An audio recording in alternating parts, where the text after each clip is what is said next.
محترم ناظرین کرام، السلام علیکم ورحمۃ اللہ وبرکاتہ۔ بابا حاجی رتن شاہ، کیا آپ نے کبھی ان کا نام سنا ہے؟ یہ وہ مقدس ہستی ہے کہ پنجاب کی سرزمین ان پر رشک کرتی ہے۔ بابا حاجی رتن شاہ کی خصوصیت یہ ہے کہ آپ ہندوستانی صحابی رسول ہیں۔ بابا حاجی رتن شاہ کی دوسری خصوصیت یہ ہے کہ آقا صلی اللہ علیہ وسلم کی امت میں سب سے زیادہ عمر پائے جانے والی ہستی ہیں۔ اور تیسری خصوصیت ان کی یہ ہے کہ آپ صلی اللہ علیہ وسلم نے جب چاند کے دو ٹکڑے کر کے کافروں کو دکھایا تھا تو اس وقت بابا حاجی رتن شاہ نے ہندوستان میں بیٹھے بیٹھے اس منظر کو ملاحظہ فرمایا تھا۔ بابا حاجی رتن شاہ کا اصلی نام سحوق بن جندل تھا اور مسلمان ہونے کے بعد آپ نے اپنا نام زبیر رکھ لیا تھا۔ ان کے مسلمان ہونے کا واقعہ یوں ہے کہ ایک مرتبہ بابا حاجی رتن شاہ بھٹنڈا کے جنگل میں بیٹھے ہوئے تھے کہ آسمان کے اوپر آپ نے اچانک دیکھا کہ چاند دو ٹکڑوں میں بدل گیا اور پھر سے ایک ہو گیا۔ اس کے چند ہفتے بعد ملک عرب سے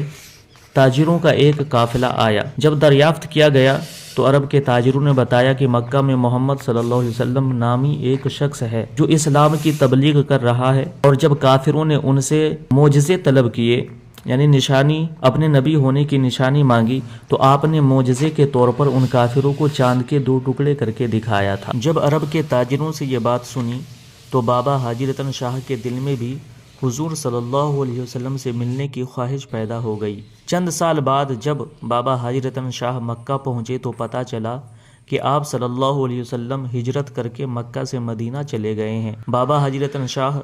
اپنے چند ساتھیوں کے ساتھ مدینہ تشریف لے جاتے ہیں تو کیا دیکھتے ہیں کہ ایک نہایت ہی حسین و جمیل چہرے والا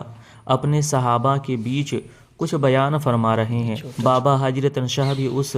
مجمع میں بیٹھ جاتے ہیں اور آقا صلی اللہ علیہ وسلم سے عرض کرتے ہیں، یا رسول اللہ، آپ ہمیں بھی کچھ معجزہ دکھائیے تاکہ ہم آپ پر ایمان لے آئیں۔ پیارے آقا صلی اللہ علیہ وسلم جب بات سنی تو مسکرانے لگے اور فرمایا، کیا تمہارے لیے وہ بات کافی نہیں کہ چند سال پہلے تم مکہ آئے تھے تجارت کی غرض سے، اور راستے میں تم نے دیکھا کہ ایک چھوٹا سا پیارا سا بچہ اپنے بھیڑ کے ساتھ ایک چشمہ پار کرنے کی کوشش کر رہا ہے جس میں پانی بہت زیادہ تھا، اور تم نے اس بچے کی مدد کی اور اپنے کاندھے پر اٹھا کر اس بچے کو نالے سے اس پار کروا دیا، اور بچے نے خوش ہو کر تمہیں 7 مرتبہ یہ دعا دی تھی، بارک اللہ فی عمرک، بارک اللہ فی عمرک، جس کی وجہ سے اللہ تبارک و تعالی نے ایک ایک دعا کے بدلے اللہ نے تمہارے لیے 700 سال کی زندگی عطا فرما دی۔ اتنا سننا تھا کہ بابا حاجی رتن حضور صلی اللہ علیہ وسلم کے قدموں میں گر گئے اور ایمان لے آئے۔ ایمان لانے کے بعد بابا حاجی رتن شاہ صحابہ کے درمیان 15 دن تک رہے، حضور صلی اللہ علیہ وسلم کی خدمتیں کی، پھر اس کے بعد ہندوستان آ گئے اور عبادت و ریاضت میں لگ گئے۔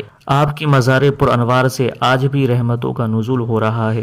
ہزاروں لوگ آپ کے فیضان سے فیض یاب ہو رہے ہیں۔